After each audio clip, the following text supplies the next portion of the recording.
Hello दोस्तों, welcome back to my channel. आज हम बात करने जा रहे हैं बीसी सखी की नियुक्ति के बारे में कि क्या बीसी सखी का जो ट्रेनिंग है उसी के बाद उन्हें नियुक्ति मिल जाती है या फिर उन्हें प्रशिक्षण के बाद एक एग्ज़ाम भी देना होता है। तो इन सारी चीज़ों के बारे में आज हम बात करेंगे दोस्तों। तो चलिए मैं आपको बताती हूँ कि देखिए, जो बीसी सखी की ट्रेनिंग होती है वो पूरे 7 दिन की होती है और ये आरसेटी में होती है। जहाँ भी हर एक ज़िले में एक आरसेटी होती है, तो आपकी जो प्रशिक्षण होता है वो आरसीटी में होता है। उसके बाद आपका एक एग्ज़ाम होता है आईआईबीएफ का, जो कि आपको जो 6 दिन प्रशिक्षण दिया गया रहता है उसी में से आपका एग्ज़ाम का जो क्वेश्चन होते हैं उसी से आते हैं। तो अगर आपने अच्छे से 6 दिन प्रशिक्षण किया है तो आराम से आप इस एग्ज़ाम को पास कर सकते हैं।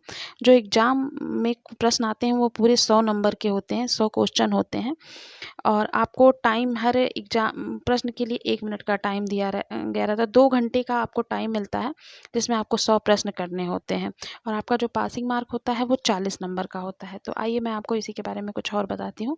तो देखिए, गाँव में घर घर बैंकिंग सुविधाएं पहुंचाने के लिए नियुक्त की जाने वाली बैंकिंग करस्पॉन्डेंस या बीसी सखी या फिर बैंक सखी को शॉर्ट लिस्टिंग प्रशिक्षण व प्रमाण पत्र देने के लिए अपर मुख्य सचिव पंचायती राज ने दिशा निर्देश जारी कर दिए हैं।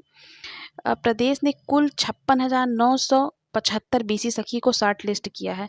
देखिए दोस्तों, कुल 2.5 लाख के करीब में बीसी सखी ने आवेदन किया था, जिसमें से 56,975 बीसी सखी को शॉर्ट लिस्ट किया गया था। इन्हें प्रशिक्षण के बाद परीक्षा पास करने पर ही ग्राम पंचायतों में नियुक्ति दी जाएगी। तो जो बीसी सखी हैं, ऐसा नहीं है कि वो सिर्फ ट्रेनिंग कर लेती हैं तो उनको नियुक्ति मिल जाएगी। उनको वो आईआईबीएफ का एग्ज़ाम भी देना होगा और उसको पास करना होगा। अगर वो पास करती हैं तभी वो बीसी सखी के लिए नियुक्ति उनको दी जाएगी। और अपर मुख्य सचिव मनोज कुमार सिंह ने बताया है कि 58,532 ग्राम पंचायतों में एक जो बीसी सखी हैं इनकी नियुक्ति के लिए कुल 2,16,000 आवेदन आए थे। इनमें से 56,975 लोगों को शॉर्ट लिस्ट किया गया, जो कि अभी आपको मैंने पहले भी बताया था। देखिए, इसमें जो 30% थे वो अनुसूचित जाति के आवेदन किए गए थे और 47% 2% जो था वो ओबीसी ने किया था और शेष जितना था वो आपका सामान्य श्रेणी के लोग थे।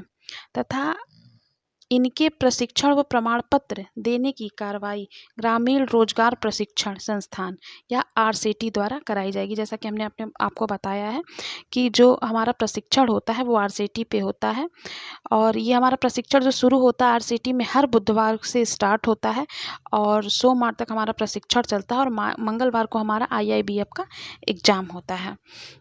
और अगर आपने 6 दिन में अच्छे से पढ़ाई की है तो आप इस एग्ज़ाम को बहुत आसानी से पास कर सकते हैं। बस जो पढ़ाया जाता है आप उसको बहुत ध्यान से पढ़िए। अगर आप चाहते हैं कि मैं उसके एग्ज़ाम के बारे में भी आप लोगों को तैयारी करवाऊँ तो आप प्लीज़ मुझे कमेंट करिएगा। मैं उसके जो एग्ज़ाम होता है उसमें जो क्वेश्चन आते हैं उसकी भी तैयारी मैं आपको करवा सकती हूँ। आरबीआई के निर्देशों के तहत Indian institute of banking and finance जो है आईआईबीएफ का एग्ज़ाम है के द्वारा इनकी परीक्षा कराई जाती है। आरबीआई के निर्देशों के तहत Indian institute of banking and finance जो कि आईआईबीएफ है के द्वारा इनकी परीक्षा कराई जाएगी। परीक्षा के लिए आईआईबीएफ के प्रति अभ्यर्थी जो हैं उनको 800 रुपये शुल्क देने होंगे। लेकिन दोस्तों, आपको कोई भी शुल्क नहीं देना होता है क्योंकि आप सरकार के द्वारा नियुक्त किए जा रहे हैं। तो ये जो आपका 800 रुपये शुल्क होता है ये आरसीटी ही पे करती है। स्वयं सहायता समूह के लिए यह राशि 350 रुपये है। अगर आप एसएचजी के मेंबर हैं तो आपको 350 रुपये देने होंगे। लेकिन दोस्तों, जितने भी एसएचजी के मेंबर हैं वही बीसी सखी का फॉर्म फिल कर सकते हैं और आपको बीसी सखी होने के लिए आपको एसएचजी का मेंबर यानी कि स्वयं सहायता समूह का मेंबर होना अनिवार्य है। और जितनी भी फीस है वो आपको 1 भी रुपया नहीं पे करनी होती है, बिल्कुल निःशुल्क होता है क्योंकि ये सरकार के द्वारा चयनित किए गए हैं आप लोग और ये सारी फीस जो होती है वो आरसीटी ही पे करती है। तो एक बैंकिंग सखी पर प्रशिक्षण व परीक्षा के लिए शासन स्तर से एक ही बार ही धनराशि उपलब्ध कराई जाएगी। देखिए, मैंने आपको बताया ही था कि आपको कोई भी पैसा नहीं पे करना होता। तो अगर आप प्रशिक्षण के लिए जा रहे हैं तो आपका जो ये फ़ीस होता है, अगर आप एसएचजी के मेंबर नहीं हैं तो 800 रुपये और अगर आप हैं तो 350 रुपये। लेकिन दोस्तों, आप ये जान लीजिए एसएचजी का मेंबर होना अनिवार्य है। लेकिन ये जो फ़ीस होता है ये आरसीटी ही आपका पे करती है, आपको पे नहीं करना होता है। और अगर आप इस एग्ज़ाम में फ़ेल हो जाते हैं और दोबारा आप इस एग्ज़ाम को देना चाहते हैं, तब आपको ये पैसा पे करना होगा। कि अगर आप एसएसजी में नहीं जुड़े होंगे तो आपको 800 रुपये, और अगर आप जुड़े होंगे तो 350 रुपये आपको देना होगा।